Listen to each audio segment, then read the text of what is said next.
Does it feel like cheating? Yeah. So it's weird. I'm gonna say no. At this point, it doesn't feel like cheating.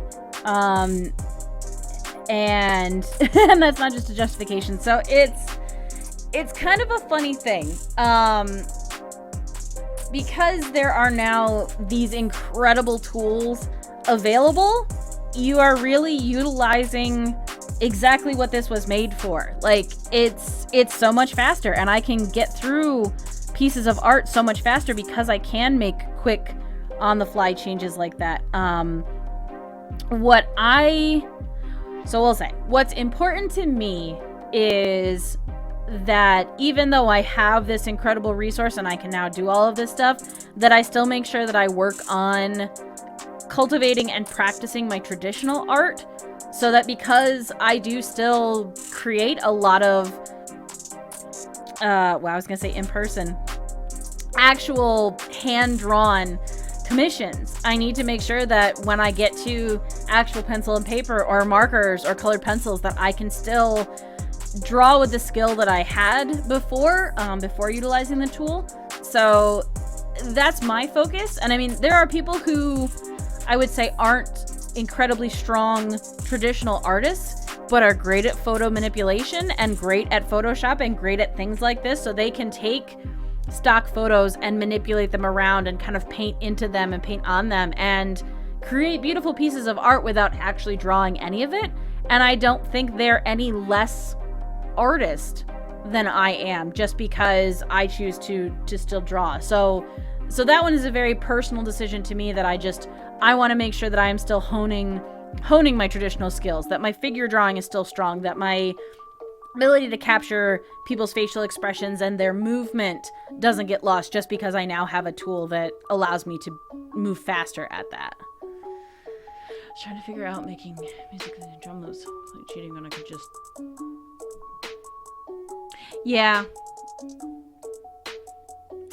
and so Kurt, you make a really, really great point, and that it's not a competition, and I think that can be incredibly difficult because it feels like that sometimes, and it's very easy to slip into, oh my gosh, this person is better than me, I need to be better, and if I need to be just purely traditional and not use any of this stuff because that's cheating, and that mentality, and I do think it's there, and I saw it a lot in comics because there was an incredible difference in the camp that was fully traditional pen and ink and brush inking versus all the artists who had moved online to do their inking digitally. And it's interesting because I saw that a lot more with inking than I ever did with coloring. Like digital coloring, once the computer was able to do that, you saw people move to that so much more than what they had done previously. What I always came back to was I would actually have the pages from my comics that I would create that I could sell or show to people at shows. And not only did I like working traditionally, obviously, but I liked having that tactile finished product. And if you are working only digitally, you don't have that. Like, you don't have your sketches anymore. You don't have your traditional art. So it's kind of an interesting balance. But when you talk about speed of it and the ability to crank through something like this, so previously I would have the sketch, I'd sketch it out, I'd then either go over and just draw it again, or I'd lightbox it and I'd ink it, but I'd have all those imperfections in the inking, so that when I scanned it and brought it in, I'd have to go through and clean up all those imperfections anyways, and even then sometimes still go and move and change things a little bit. So I think what I will say, I'll try and say the more succinct way of it, is it should be utilized as a tool to help your art, not a crutch. So having the fundamentals of anatomy and digital painting and color theory and all of that, like having that strong base and still working on that, makes it you are utilizing your tool and you are then therefore making the best art that you can make. So rather than have it be a crutch to create something that looks possibly more advanced than I actually am, it's just accentuating that. I think that's it. Oh. Okay, gatekeeping some artists do. They're like, oh, if you do X, Y, Z. Yeah, I get real titchy about anybody who's going to say you're not an artist if you do this, this, and this. Because I think that's bullshit, honestly. There are competitions, so it doesn't become wrong. Right, and so that's the cool thing. And I think with Nicole's comment and Kurt's comment, that's the two parts of it. Because there are, if you go on ArtStation, where there's incredible artists, there are constantly competitions. So that's awesome. If you are going to apply and submit your art to a competition and they have the specific set of rules, then you need to follow that because you're entering into the competition and you're putting your artwork up to be judged. But you don't have to. And that's the part I love. And I think that's the part that gets forgotten sometimes is, especially with the stuff like this, like, not everyone has to make the art that they're doing be their full-time job or make it their life. Like, some people do. I choose to live off of mine, but you can just have it as a hobby. And if there's something that you found that makes it more fun or makes it easier for you to do your hobby and makes you happy, then I don't think there's any issues with that. And again, we even had that debate in college where, if you weren't doing this, this, and this, then you couldn't call yourself an artist. You should call yourself a technician or something like that. But yeah, and then again, you talk about the gatekeeping. You have the people come back who will always throw the, well, a banana taped to the wall with duct tape is art, so what does it matter? And it bothers me because it's such a sad simplification and bastardization of a beautiful thing. Like, if art is making you feel something, then it's art. And it doesn't actually matter after that point. And if someone deems that this piece of art is worth $200,000 to them, then cool. Am I bummed that sometimes my art doesn't go for $20? Yeah, but at the same time, that's the negative side of the capitalism part. None of that detracts from the joy that I get from creating art. And what I have found is in my darkest times when I'm struggling the most, it's when I've been so beaten down by either deadlines or by having to create commercial art or doing stuff like that, is when I've lost the love for what I'm doing is when I'm the most unhappy. And when I have a chance to just go back and illustrate a comic or just draw something silly for fun, that happiness is still there and that never goes away. And that was kind of always the little voice in the back of my head that said, nope, this is what you're supposed to be doing because there's not a lot of stuff that brings you joy just like this. And, so sure, I could be, I could get on the internet and whine that, well, I don't understand why I don't make X amount of money per year or my stuff doesn't end up in museums. But at the end of the day, I never became an artist to become famous. That wasn't my goal. I became an artist because I love what I do and I love creating art and it makes me happy. And I'm a selfish enough creature that I was like, no, if this makes me happy, then I'm going to keep doing it. And then the hope is then to turn that into a way that I can also support myself financially doing it. So there's my very long-winded answer to that whole hornet's nest that you poked. Future ex-skeleton. So, but no, I think, and I don't know if that, some of that is because I do teach middle schoolers and high schoolers, and I equate it to teachers who are very hard on elementary school students about reading. So it's happening a lot less, and I am thrilled for that, but teachers who used to come down on kids reading comics, and saying, it's not really reading, you're just reading a comic. And to destroy a child's love of reading at that point, it's very difficult to get that back. Like, if you tell them this is a bad thing at such an impressionable age, that's what carries through. And it's the same with art. Like, if you have a really harsh art teacher or art critic in those formidable years, it can really make you afraid to keep creating art. And that bums me out. I think as you get older and you look at going into the working world, there should be a very realistic talk about what it takes to become an artist. But my goal isn't to sit there with the middle schoolers to be like, ha, I'm better than you. It means I'm a better artist. Like, when they talk to me about that, they're like, well, yours is so much better than mine. And I was like, yeah, but honey, I've been doing this for 20 years. Like, I've had 20 more years of practice. I should be better. But you've got great ideas and you've got great concepts, and the technical side of it will come because you're practicing, and that's the important part. You don't have to be great right now. Mike, that's exactly it, and I hate that. I hate that because who cares if your 8-year-old makes something that looks like it's supposed to or not? Did you have fun drawing it? Are you excited about it? Then why does any of the other stuff matter? Why? Because the 1 in a million child prodigy who's actually an amazing painter, like you're gonna be that kid? Or I don't know, maybe you just have this thing that you enjoy doing and you can just do that until you find out what you're gonna do with the rest of your life. Or not. Maybe you just jump between things for the rest of your life. Makes me so mad. It makes me so mad. And so we'll talk about the difference between, getting and giving a critique as a middle schooler, high schooler versus being a college student. When I was pursuing the art as my degree, I understood. I can understand it more now looking back, but I understood that part of this was in order to receive the piece of paper at the end of this education, I needed to prove that I could do these things, and that meant I had to hit a certain standard. But again, it's the contract that you entered into when you went to school. And I found it easier to reconcile in my brain because I was actually at an art tech school.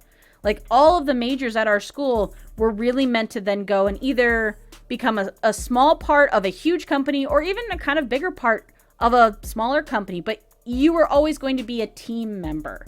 Whether you were being on a graphic design marketing team, whether you were being part of the animation and you were doing, the storyboarding, the character design, the background design, the rigging, the modeling, the texturing, the rendering, the lighting, all of that. There's so many parts that go into the industries that I was in that you were never just setting yourself up to be a fine artist and put stuff in museums. So it was a very different mentality, and so a lot of the critique and a lot of the focus really had to be then, how can I be a better team member and be an important part of that group? So, well, like with so many things, I don't think people necessarily realize how much their words on that mean. And I don't possess the words to describe it accurately, but as someone who was creative and did art and did dance, but also played sports, there was a very distinct difference between critical feedback I received on my art and critical feedback I received on my technical ability to play sports. So, if I was having trouble, making the throw from third base to first base in softball, then it meant, okay, I either need to work on getting my arm stronger, work on my accuracy, do this and this. And so that criticalness didn't affect me the same way as someone coming in and being harsh or being critical on my art. So it's just interesting. Again, I'm sure it's two different parts of your brain and how you process that, but it was very, very different. And I think it's unfair to approach critical feedback to art the same way you would approach critical feedback to sports or athletics or something like that. No, and Bean, you're exactly right. And I am forever grateful, and I am so lucky that I had such a very supportive home structure, and that my parents, again, it takes a very special person when you go to them and be like, hey, I want to go to art school and spend this much money and get this degree. And that they're like, okay. But I really appreciate the practical side of that. And they said, okay, so here's things you're going to have to do. Here's scholarships you're going to have to apply for. Here's how we're going to have to try and work this, because it's not just a, yep, sure, go. It's a, yes, but it's going to be hard, and here's how we're going to have to work that. But having their support and, their ultimate saying that it was okay that this was what I pursued made a humongous difference. Yeah, right? So yeah, Mike, it's a weird thing, and I would love to know, we'll say the brain chemistry behind it or the theory behind that, because yeah, I was like, no, I was terrible at soccer, but I still did it at summer camp, Then I realized I was like, oh, that's a lot of running. Why would you do that? And played tennis instead. But yeah, there was always something about the, just digging deeper and trying harder or getting up and trying again that somehow made an easier connection in my brain with the physicality of sports versus, you know, versus art. So it's interesting. I appreciate the conversation. That was that was a good question. It definitely went down a whole different path than what I was expecting, but I like talking about it. Thank you for asking.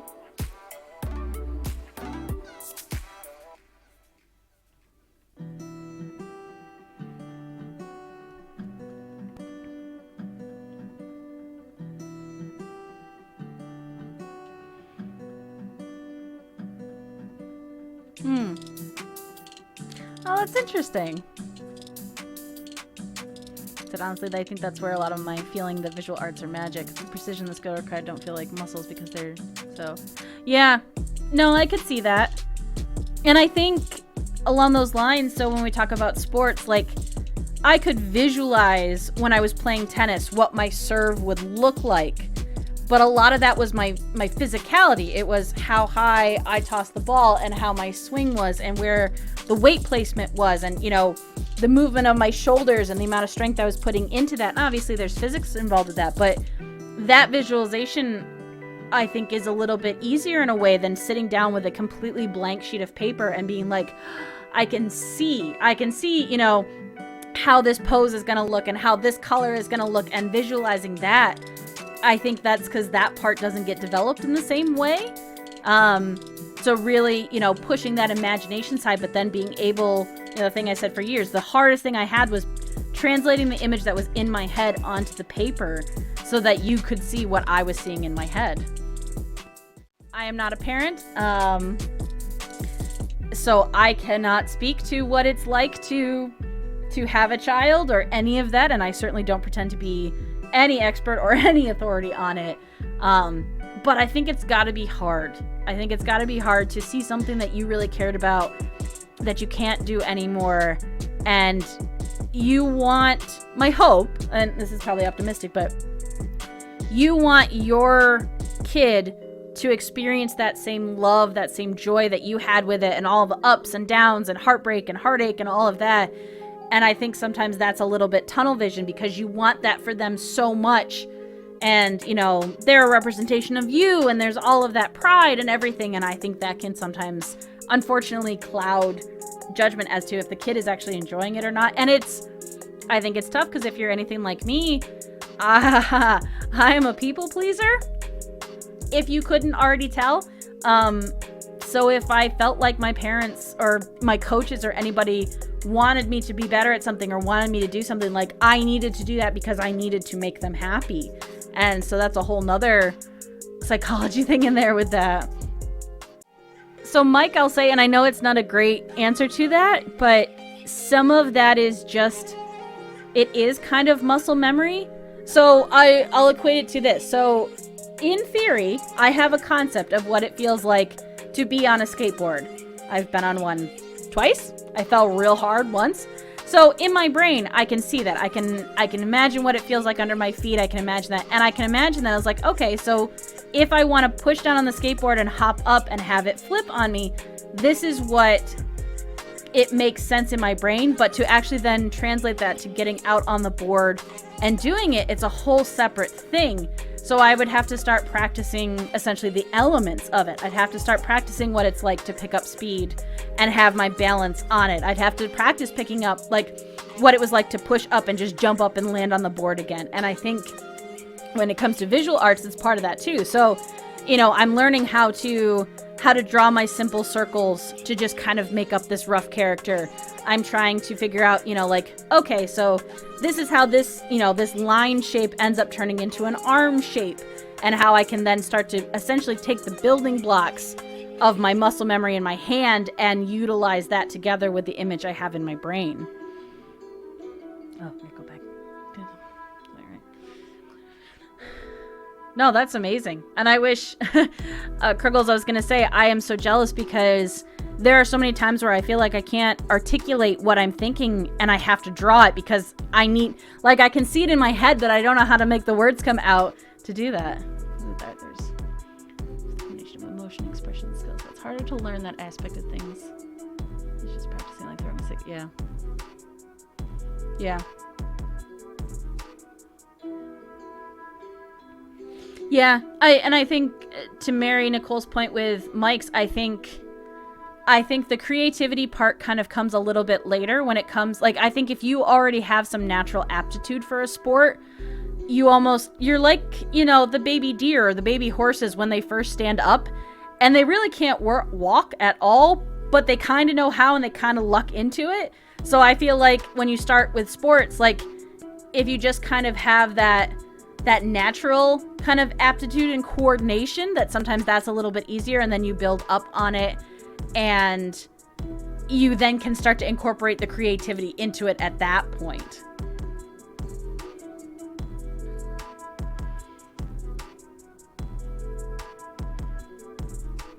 Yeah.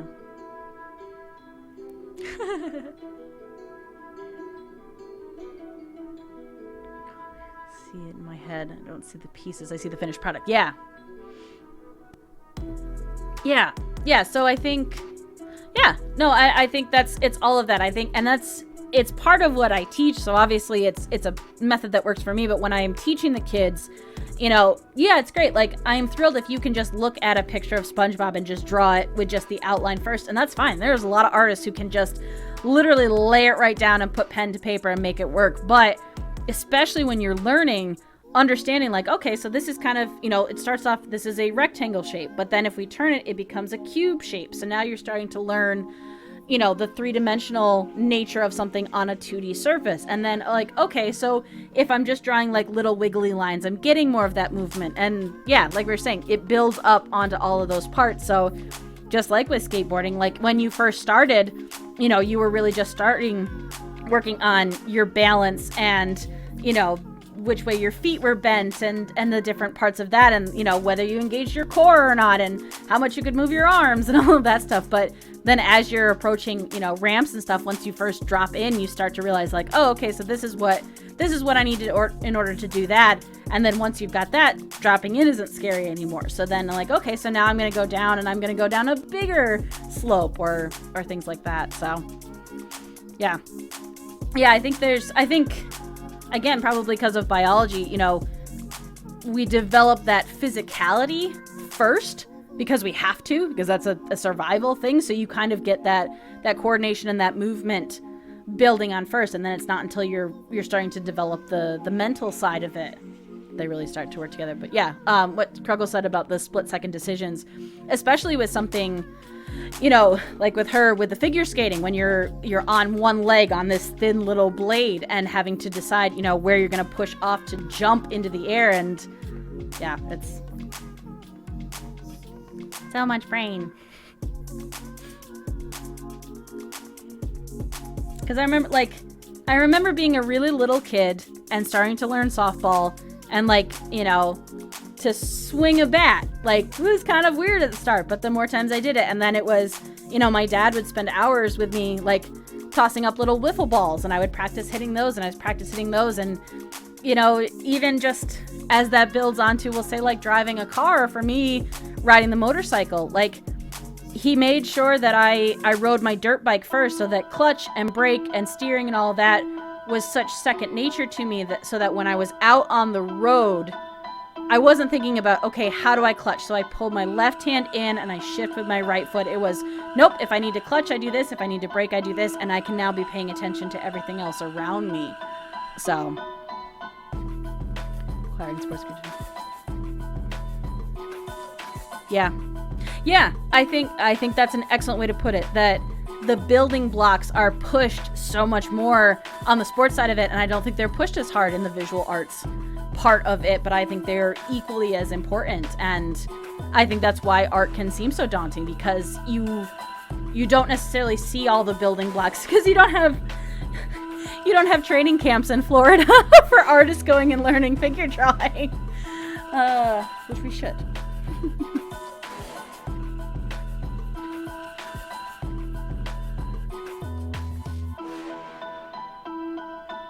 But if you want to, I'm going to go negative just a little bit, but as I'm talking about training camps and baseball specifically, but you also look at the amount of money that sports and the sports fandom have and get, and the publicity and the team, like you don't have that same enthusiasm or fervor for Broadway musicals. You do in the specific, I'd say, like, subset of people who go nuts for musicals and all that, but they're not, aside from Hamilton, they're not a nationwide televised event that everybody follows and tracks. Like, you don't have an entire nation that follows and tracks the stats of which actor, is like, okay, well, he did his stint as Fiyero in Wicked, and now he's going to go on and he's going to play, so-and-so in this. He's going to be Javert in Les Mis, and almost like track them like you do with baseball stats or football stats. And so I think that's very, right, Kruggles? We really should. I would. Fantasy music.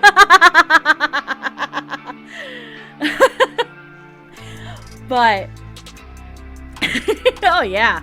Oh my gosh. Like, I feel like you've got, like, at the time, I'm going to admit my ignorance to the current crop of people, but, like, you've got Idina Menzel and Krista Chenoweth as, like, the top tier, like, first draft pick, and Lin-Manuel Miranda, and then, like, as the other people go on. But again, I think if you had a similar magnitude of a following for that type of the arts like you do for sports, I think it would also be a different conversation when it comes to, because again, like, I feel like you can be hard on a kid in middle school and high school, but you're probably already aware if they're going to actually become a professional athlete or not, because that's also a really rare thing.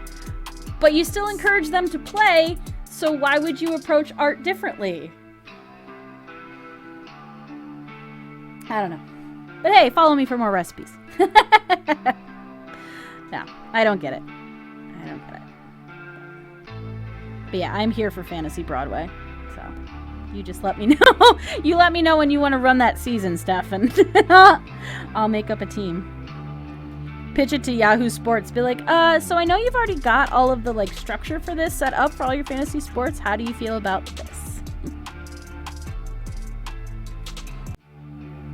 But then again, I feel like you're getting into something that fascinates me about perception, in that, again, I'm speaking completely to my own personal experiences and thoughts on it, that there is something very, like, highbrow that's looked at it like Broadway is an exclusive thing. And,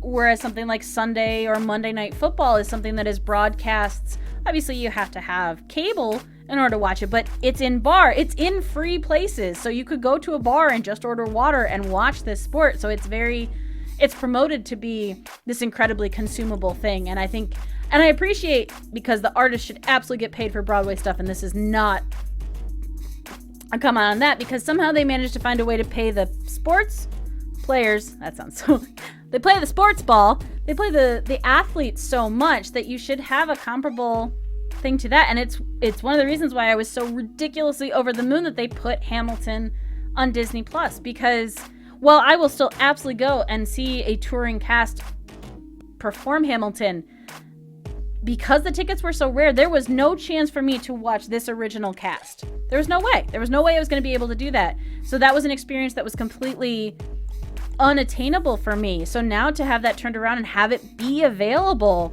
is incredible. And I think if you had more of those things that were so more readily available, that maybe it would change kind of the perception and the culture around that.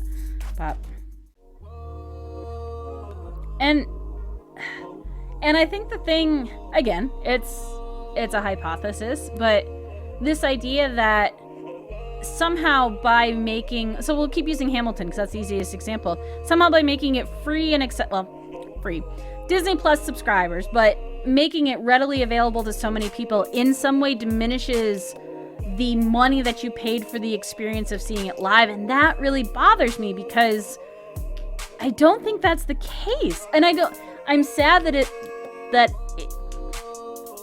I am sad that there are people who feel that way, because there is something completely different about enjoying a show in person and the live experience. And that's a completely different feeling than being at home and watching a recording of it. And it's the same. I feel the same way with sports.